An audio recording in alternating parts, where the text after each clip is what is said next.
Hi. Hi, Galicia, and hi, everyone. So, I'll just give a brief intro and we can just begin with the session just in a minute, right? So, so hello, guys. Today, this is the first session of in the series of workshops for DotSlash 5.2 that will be happening. And today we have Galicia Gordon with us, who's the founder of Leading Learners, which is a centralized support system for students. And today's session is Expansion 101. And I hope everyone will be getting some useful stuff from this session tonight. So, Galicia, over to you. Yeah, for sure. I will share my screen now.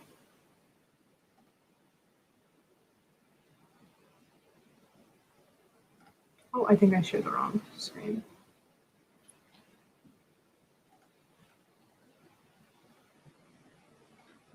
Yeah, I said share the wrong screen. Okay, I'll share again.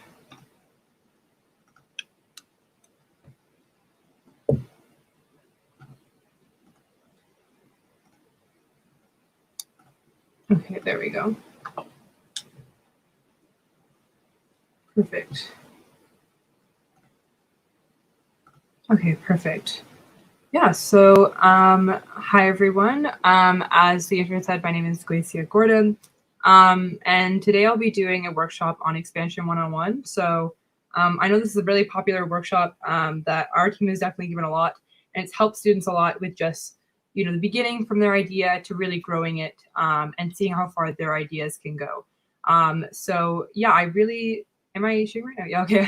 I really hope that you guys enjoy. So I'll just get started. So as a little presentation outline, first I'll talk a little bit about me. So background inspiration, as to why I started. I'll give you like a quote to reflect on that leads to finding the right people, strengths and weaknesses when I was personally starting off, and then resources to establish, your own project or whatever it is you're creating. So for me, I like the intro just said, am the founder of Leading Learners, and we're basically a centralized like one-stop shop for student resources. And there are like, some statistical numbers on here, but I'm not going to get into all of them. So there are, lots and lots of opportunities for you as a student to get involved in so many programs like hackathons, business competitions, really whatever it is, because, everything's kind of virtual now. So for myself, I love, getting involved in workshops, sessions and things that I can do to really, expand our reach and get students involved. So for us, at Leading Learners, we've been able to reach over 100,000 students through our platform just within that first year. And it's been, of course, an incredible thing to see with, our entire team. So here's a little look into how we look like right now. As, the introduction had said, and also myself just before, we're basically a centralized approach at student resources. So we tie together, everything a student could need during the academic years onto a singular platform. And so the way that we do this primarily is by tying together resources, materials, and tools. And just to give you some context as to what that kind of looks like, so resources, we consider that to be more so like databases of, resources, guides, things that students can, kind of reference in their academics. Materials, we consider that to be more so tangible items. So things like classroom posters, organizational planning sheets, and things like that. And then tools, we consider that to be more so tangible items. So things like 1 to 2 minute video guides, study timers, and the like. So for me, I'll get into background inspiration just for myself. When I'm listening to TED Talks, workshop talks, especially hackathons, I love hackathon workshops. But whenever I'm listening to any talks generally, I love to learn, why people started and what's giving them the drive to keep going today. So for myself personally, I would say that there were like three things. So, with my parents spending hundreds upon hundreds of dollars for me to just generally be able to learn, because I personally had a hard time learning, and also be able to kind of pick up the languages that I was hearing at home, really, I honestly had a struggle to, like adapt to the circumstances I was in. And second, when I entered high school and even like all the way until the last year, I still had zero idea, and I mean none at all, what I wanted to do after high school and even after my academic years if I decided to pursue further education. And then for myself, also like that final, I want to say, determining factor was just me saying, there's quite a lot of peer pressure and family pressures when students are making their career decisions. So it would be nice to have a centralized approach where students could just come on and find like everything they could possibly need. And so for reasons why I keep going, I have a few. So, I learned that there are thousands of other students, in the shoes that I was once in, even millions. And that's something that I definitely want to help because I know firsthand there's so many struggles that students could have just leading up to, being able to go to school and even complete their education. And then secondly, I feel like personally I've learned to honor my pace, and I feel, much more happier every day knowing where I want to be in the future. And that definitely being within the intersection between, ed tech, business, kind of just that in between. And then feedback and student stories. So like whatever your target audience is, I think it's really great to have feedback from them. And that's why I put a little asterisk next to that, because if you can get feedback early on and as often as you can, it's really, really valuable. So here's a quote that I bring about in, I want to say almost every workshop, and it is know where you want to go and make sure that people know about it. So this is a quote by Meredith Mahoney. I really do love it just because to give you some context, for us starting off, it was just myself and my COO for several months, maybe 3-4 months. And we didn't even think about recruiting a team until we saw really the large growth on our social media and also people visiting the platform. And so with the right people, I feel like we've definitely been able to scale and just get the right resources and tools to be able to grow. So here's like, a common question people ask is like, how do you find the right people? How do you, get people that can, help you in your idea? So for me, when it comes to closer friends, something I wanted to point out just personally is that, especially in business, like I just don't really ask my closer friends for advice on an action I should take. That's just something personal, maybe, because I feel like they've been with me the entire time. They've seen everything I've done. So I usually recommend to ask them or ask your closer friends who may be closer to you for input. And the reason why I do that is because, like I mentioned, they've probably been with you the entire time. But if you can give them the chance to see something new after you've made that change, then it's really great to get their input then. Second, reaching out to other people. So if you feel like, personally, you're just not that confident, there are so many, ways to be able to do that. So you can have one person who just works on like, all of your external relations, external communication, whatever it is. Third, connecting with program participants. So, I mean, you're already here. There are so many students you can meet and so many hackathons, especially online nowadays. And then my last 2 points, I feel like we always say, elders have the best experiences, or like the older people in our lives have the best experiences, but they also have the most experiences, having lived twice or even triple your age at times, if you're still quite young. And so you can always learn something from them. And then with educators, I feel like just personally, not many students took advantage of the fact that you could sit down with a teacher for 30 minutes, just asking them for a quick call, or going in person to their classroom if that's available, or lecture hall, and just talking with them about their experiences as well. So I'll get into strengths and weaknesses before I end off with resources to help you guys. So for myself personally, on the strength side of things, I would say I was really proud of our team because we had a really close-knit community from the very beginning. So everyone, and I mean anyone, could let us know about any of their problems and any of their struggles. So we weren't really, confined to just work, and that can, kind of be a personal thing. But for us, we wanted to allow everyone to just feel like they could let us know about anything at all at any time. Second, we really focused on our, target audience, and we received support from them from the very beginning. So our target audience is obviously students. So whatever your target audience is, going to them directly is the best thing I can recommend for sure. Whenever you're starting anything, whether it's just a small project, something you want to scale larger. If you're, going to where they are. So for us students, that's very easy in schools, community centers, libraries. You're able to really connect with them one-on-one. And, for example, I can give another example, like say if you have a target audience of maybe business leaders, you can go on maybe some forum websites or some, for example, founder networks where founders and business owners all come together to just kind of discuss their struggles and issues as people. Third, we knew of things that we could and could not control. So the most, I want to say, obvious thing was that when we were reaching, students just one-on-one, we were going to schools and doing surveys. And so obviously you could control how many students you're reaching through surveys by just doing more surveys. But something that we knew we could not, control was how people like parents or educators would approach us, despite the support we were receiving. So last point I want to mention for strengths was we had a strong foundation of values and a strong mission statement. So for ourselves, I want to say that, having a strong mission statement has been something that our team can always just relate to. We can always be like, yes, this is why we're doing the things that we're doing. And just for some context, just for hours, just in case you were curious, is to support students through accessible resources in order to find their own individual paths, their own individual successes. And so for us, having that strong mission statement really allowed us to just, kind of fall back on it whenever we were just kind of confused, we were not too sure of our next steps. Now, on to weaknesses. So I want to say that the first one for sure was just like a lack of confidence. That's just something personally, myself and my COO, I will admit, like we just, speaking to people like government leaders in education or educators, or even parents twice or triple our age, I just didn't have the confidence. I know that's just maybe myself personally.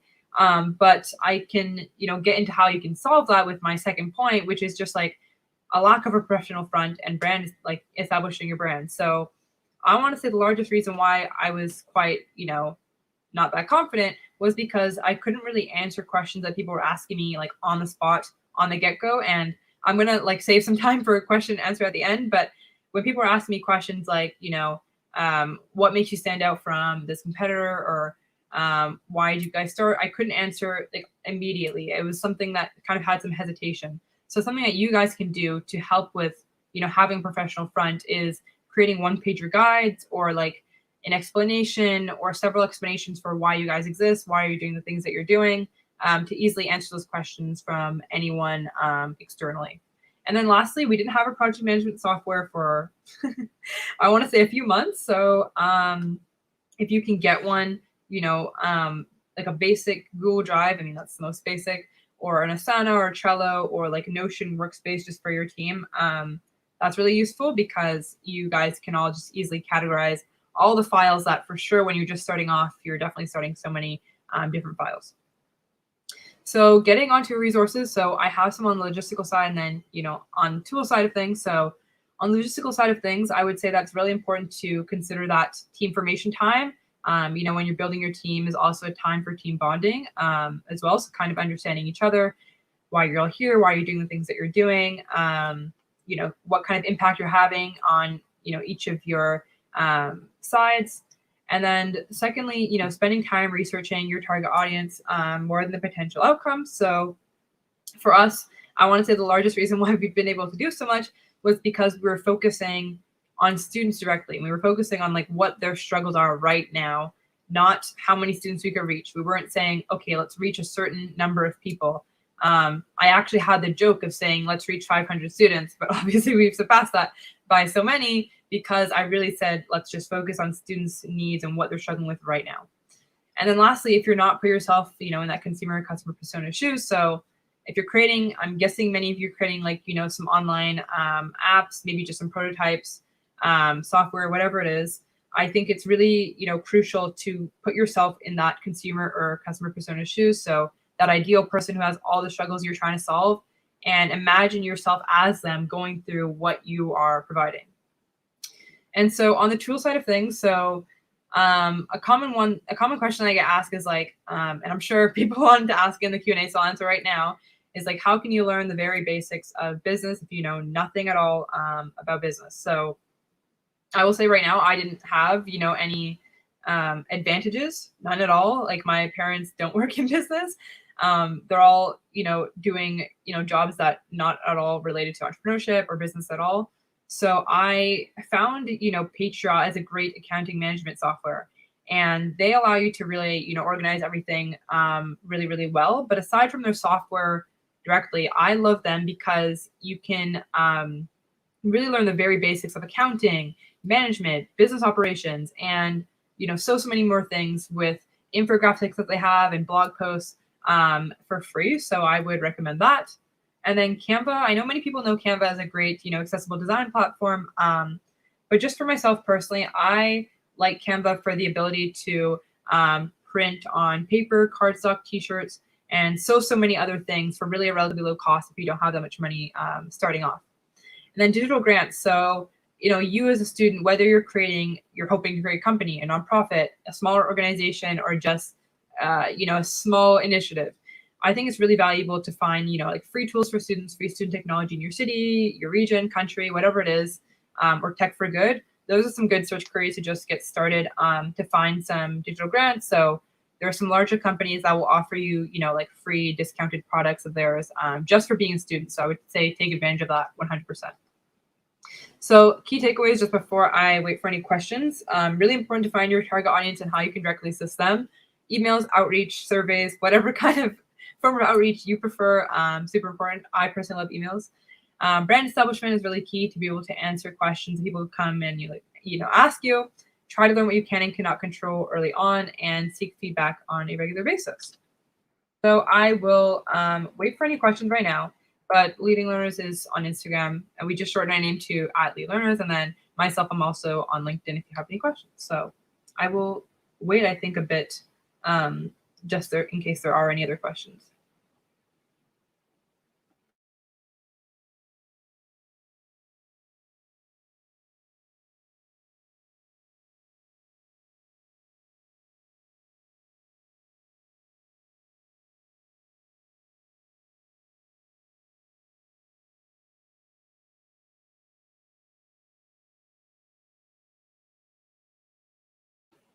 Oh, I didn't even know how we could see the chat. Okay, I see it now. Someone said excited. I think I was like much earlier before I started, but oh, okay. Okay. Oh, it pops up like that. Well, that's great. I don't think I've ever really used StreamYard. Okay, that's great. Like the question pops up. I don't know if anyone saw that. How to connect with correct audience. So, like I said, I think it's just important to go where those people are directly. So, I mean, I didn't really get to know what your audience is. So, if students, like I mentioned, going to where they can most be found, and you can obviously, if you have an audience that is very, very niche, very specific, you can find where they are just kind of based on, some trends, doing some, data work, and just looking to see where people are working, what they're currently using, just kind of looking at trends, I think is really valuable to then be able to understand them, and then you can connect with them as best as you can.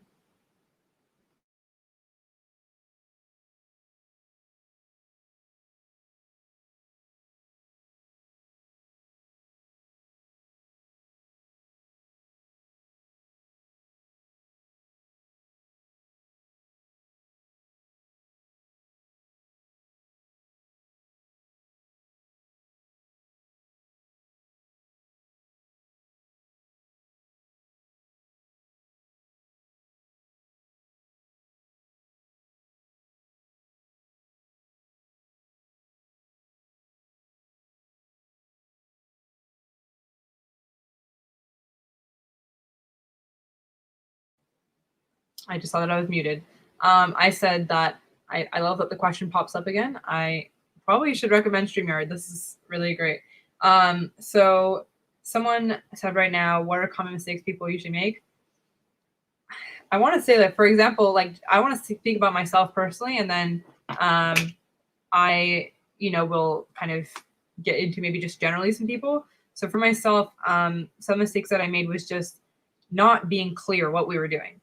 Because many people would ask, like I said, it was actually a very common question. Probably the most common question is like, how do you stand out from this, organization, this company, this startup? There are so many startups in the edtech space. What makes you stand out, and you guys? And I had to find ways to answer those questions. So I think that for me, it was just kind of that lack of clarity from the beginning. And I know that, you can't honestly have that clarity from the get-go, but there just was a lot of kind of confusion, I would say, which is why it took some time for me to really communicate what we were doing. And some people, eventually started getting it, and we were able to grow. But then for people generally, I want to say, like, a few things that people make as mistakes, or just kind of things that they don't really know going into whatever they're starting, is that sometimes they just want to, start something, I want to say, with not really a good reason to. So like I mentioned, some people just want to reach a certain amount of people. They just want to say that they did this so that they could have this recognition, or they just want to say this so that they can get into the school. And, I mean, that's, of course, just kind of your own personal thing. But I just think not having a good reason going into what you're creating is not going to allow you to honestly continue when times do get harder. And then, yeah, I think that's like the most immediate example that, I guess, answer that comes to my mind for that question. And then I think yeah, that's honestly all I can say. And again, the question popped up. I love that. So someone says, how was your journey at the beginning? So yeah, this is a common question people ask me, because we actually started off as a nonprofit. So for the first year, I want to say maybe 9 months to a year, I was just like, going about this, seeing how far we could go. And I didn't really, honestly, I want to say, care too much about the impact. Like, I was seeing how much we were doing, but for me, it wasn't really affecting me where I thought, oh, we can actually make something larger of this. So I was really, just kind of going about what we were doing. But until I saw that we were really, able to create something that many people could use and many people were found really valuable, and people were actually understanding what I was creating, that's when I said, okay, let's do what we need to do to make this profitable and keep going forward. So what we had done, and we're going to be switching in 2022, but I would say that, from the beginning, going from a nonprofit, which, when you're starting a business, of course, you're going to be in the, not-for-profit, kind of side of things for a bit, maybe a few months, maybe that's a year or two or more. But when we were going to then be able to be profitable, we then began selling some paid items. So those paid items weren't just our merch store. We always had our merch store. That was something. But we began selling paid items that students could buy to just kind of help them along, their academics. So after that, we had moved away from paid items, and now going into 2022, we're going to be launching a subscription-based access to our platform. So yeah, that was just kind of, all the way from the beginning, from how we started to where we are now. And yeah, I don't think many people know this yet, so I just want to say we are moving to subscription-based. So we'll always have a free forever plan, but then moving on to a pro plan as well.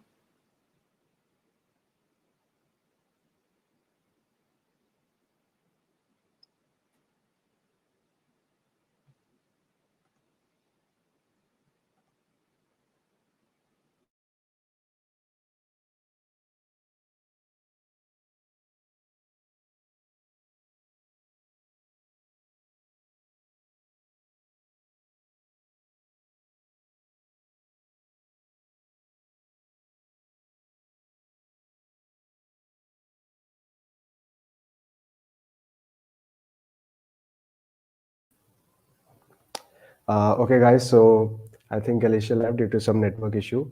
Anyways, most of the session was done from a side, and I hope everyone enjoyed here and everyone gained some new knowledge about entrepreneurship journey. So this is it for it today, and a Merry Christmas to everyone. And we'll be coming with some more exciting sessions. So stay tuned to us. Bye bye.